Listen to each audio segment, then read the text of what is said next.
Back again with another episode 12 specifically, of Driver Suit Blog Radio. I'm your intrepid host, David G. Firestone. We're going to do some news and notes first, and then we'll get into shoulder epaulets, so let's get started. Now, you had a great racing weekend this last weekend, where you had the new setup at Atlanta, which races like a 1.5 mile super speedway, so the racing action was great. It was fun to watch. I'm definitely excited. You had the IndyCar race at Texas, and this one, I don't know if it's going to be on the schedule next year, because the racing was good, but there were issues with some kind of track compound that NASCAR used that doesn't work well with IndyCar. So I know that was causing issues, but the racing was good. You had the Formula One debut at Bahrain. And they actually addressed one of the lapped car rules that I was complaining about in my Formula One officiating episode. I think that was one of the early ones. But they changed Article 55.13 to address these issues. And this is from Formula One's own website. Article 55.13 now reads, if the clerk of the course considers it safe to do so, and the message, lapped cars may now overtake, has been sent to all competitors using the official messaging system, all cars that have been lapped by the leader will be required to pass the cars on the lead lap and the safety car. Prior to this, the rule had been any rather than all. So, the Abu Dhabi Grand Prix, you had 5 drivers, Lando Norris, Fernando Alonso, Esteban Ocon, Charles Leclerc, and Sebastian Vettel were allowed to unlap themselves. Yet 3 other cars, Daniel Ricciardo, Lance Stroll, and Mick Schumacher, were not allowed to unlap themselves. So it's good that there's now some consistency. Now, granted, I don't know if racing's worst steward is going to ensure that these are worked out perfectly, but it is what it is. Now we're going to go on to something that I missed when I was talking about the racing in Ukraine war a few weeks ago. I didn't realize that the FIA had adopted some new measures which, according to their own website, are in line with what the International Olympic Committee recommends, and these go into effect immediately as of March 1st. These are, again, this is from Formula One's official website. These are the new rules concerning Russia and Belarus. No international/zone competitions to take place in Russia and Belarus until further notice. No flag/symbol of or anthem of Russia or Belarus to be used in international/zone competitions until further notice. No Russian or Belarusian national teams to participate in international zone or zones competitions, i.e. FIA motorsport games, until further notice. No Russian or Belarusian drivers, individual competitors, and officials to participate in international or zone competitions may only do so in their neutral capacity under the FIA flag, subject to specific commitment and adherence to the FIA's principles of peace, political neutrality, until further notice. No Russian/Belarusian national symbols, colors, flags, uniform, equipment, or car should be displayed, or anthem should be played at international/zone competition until further notice. These next 3 have an asterisk, which is they were subject to the approval of the World Council for Automobile Mobility and Tourism. Been a long day. Number 1. Representatives from Russian/Belarusian FIA members to step aside temporarily from their roles and responsibilities of elected officers/commissions members.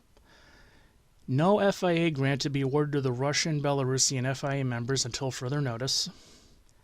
And number 3, no existing FIA grant funding will be paid to the Russian-Belarusian FIA members. And then there's one last thing which is not part of the last 3. Under proposal of the F1 commercial rights holder, cancellation of the 2022 Russian Grand Prix for the reasons of force majeure.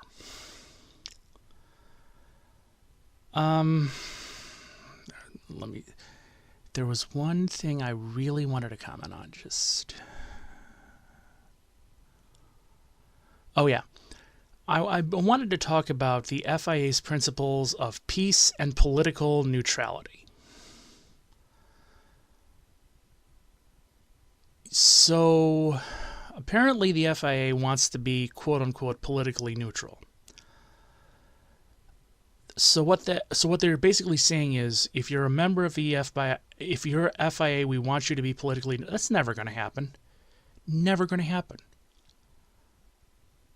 You know, you've had drivers protesting the Russia war. You had drivers protesting the human rights violations in Saudi Arabia. I mean, you call that being politically neutral? Or do you really think that every member of the FIA is just going to not speak their mind if they think the situation is warranted? Come on. These guys have a platform where they can talk to tens, if not hundreds of millions of people. Why wouldn't they take it? And again, this doesn't seem to be very well enforced because drivers are... I mean, Lewis Hamilton was wearing Breonna Taylor shirts, justifiably so. You think that's politically neutral?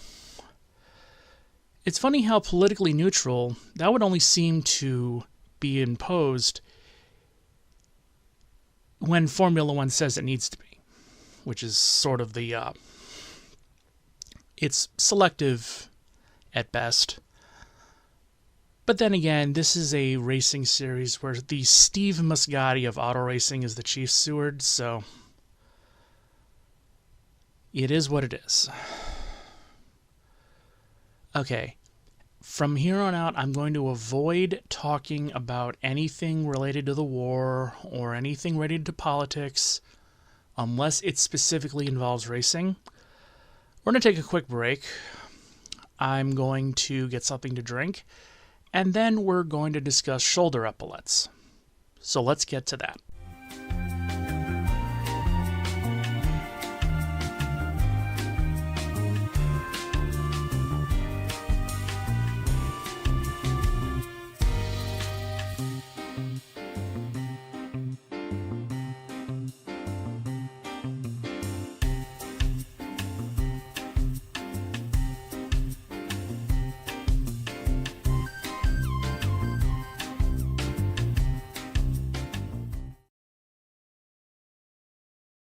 All right, so for the second half of today's podcast, we're going to be discussing the history of epaulets in auto racing. Epaulets, also referred to as shoulder straps, are material that is located on the shoulders of the fire suit. Before we get to the actual racing content, let's discuss epaulets in some context. Now, this is a bit of a generalization, but it should get the point across. The origin of the epaulets appears to date back sometime to the 17th century. These were bunches of ribbons worn on the shoulders of military coats. These were partly for decoration and partly utilitarian. The weapons at the time had gun shoulder belts attached to them, and the epaulets were designed to keep the belts from slipping off the wearer. These ribbons were tied into a knot that left the fringe end free. Now, this was the basic design of the epaulet, and it evolved through the 18th and 19th centuries.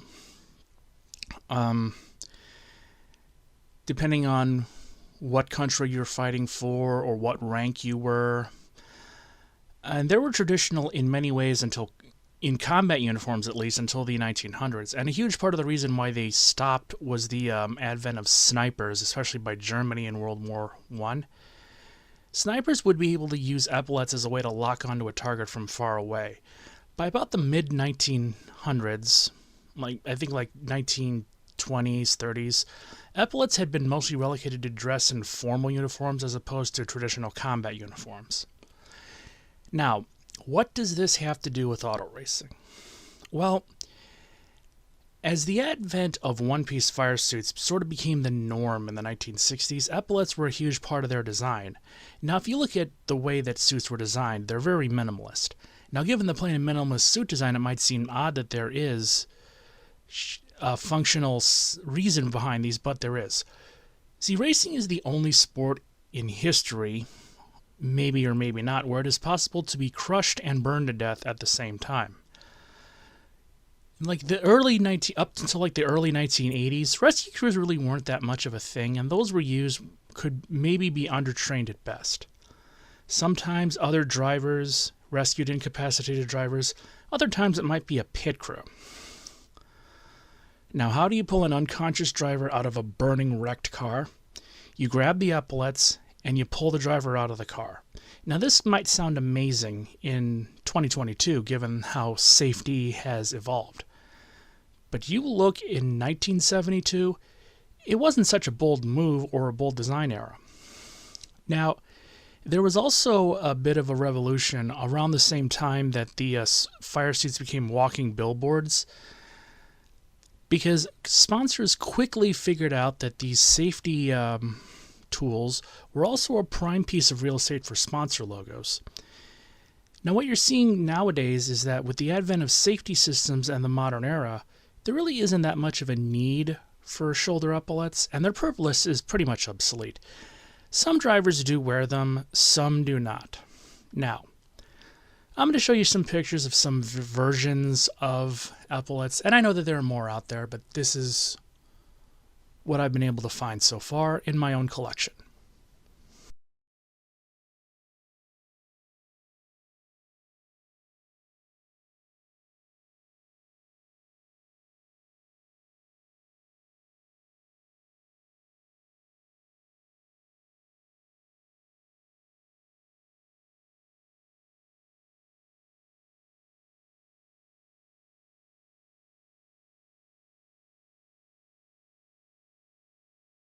Like I said before, these are some of the designs that have been used over the years, and I know that there are others that have been used too. And I don't know if they're going to continue much longer or not, but I probably will miss them when they go away. Now, next week, I'm going to discuss an area of fire suits most people don't see. I'm talking about what are known as warranty labels. I'm Dave Firestone. Leave a like, comment, share, and subscribe, and I'll see you next week.